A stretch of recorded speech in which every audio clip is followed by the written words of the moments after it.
Have you ever walked into a room full of people and still felt completely alone? Maybe you were surrounded by friends, classmates, co-workers, or even family, but somehow it felt like everyone else was connected while you were standing just outside an invisible wall. If you've ever felt left out, you're not alone. In fact, many people carry this feeling quietly for years without understanding where it comes from. The strange thing is that being left out isn't always about physically being excluded. Sometimes no one rejects you directly, no one says you don't belong, yet deep inside, something keeps whispering, "You're not really part of this." Psychology suggests that for some people, this feeling can become a pattern rather than just a moment. It can shape how they think, how they connect with others, and even how they see themselves. Imagine a child sitting in a room while everyone else is laughing and talking.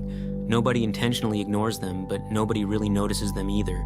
Their feelings aren't asked about, their opinions aren't invited, their presence slowly starts to feel invisible. Over time, experiences like this can teach the mind something powerful. Maybe I don't matter. And the mind remembers lessons like these. As adults, these people may continue carrying that same emotional blueprint without realizing it. They might walk into friendships already expecting rejection. They might enter relationships secretly preparing for abandonment. They may constantly scan every conversation for signs that people are losing interest. A delayed text message suddenly feels personal. A canceled plan feels like proof. Someone being quiet feels like rejection. To other people, these reactions might seem confusing or overly sensitive. But inside their mind, it doesn't feel irrational at all. It feels like protection. Because if you expect rejection first, you believe it hurts less when it happens. But here's the painful part. The fear of being left out can sometimes create the very loneliness people are trying to avoid. Someone might stay quiet in a group because they're afraid of saying the wrong thing. They might avoid opening up because they fear being judged. They might pull away before anyone gets too close because distance feels safer than disappointment. And while they're doing all of this to protect themselves, they accidentally build walls around themselves.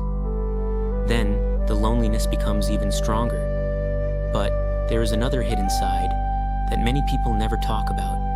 Some people who feel left out become experts at making others feel included. They remember birthdays. They check on people. They listen carefully. They become the person who notices when someone else is sitting alone because they know exactly how it feels. Sometimes the people carrying the deepest loneliness become the kindest people in the room. But even kindness can become exhausting when you're constantly giving what you secretly wish someone would give to you. The truth is, feeling left out does not automatically mean something is wrong with you. It does not prove you're unlovable, boring, or unwanted. Sometimes the mind learns survival strategies based on old experiences and continues using them long after the danger is gone. And not every feeling of rejection reflects reality. Sometimes people are busy. Sometimes silence is just silence. Sometimes a delayed reply is simply a delayed reply. The mind can tell stories, and when someone has been hurt before, those stories can sound very convincing. But stories are not always truth. Healing often begins with noticing the difference. Maybe the question isn't, why does nobody want me? Maybe the better question is, when did I start believing I don't belong? Because understanding where a feeling comes from can sometimes change everything. And if you've spent years feeling invisible, forgotten, or left behind, remember this: your feeling is real, but it does not predict your future. Feeling left out is an experience, not an identity. You were never created to stand outside the circle forever. Sometimes the hardest thing isn't finding where you belong. Sometimes it's believing that you already do.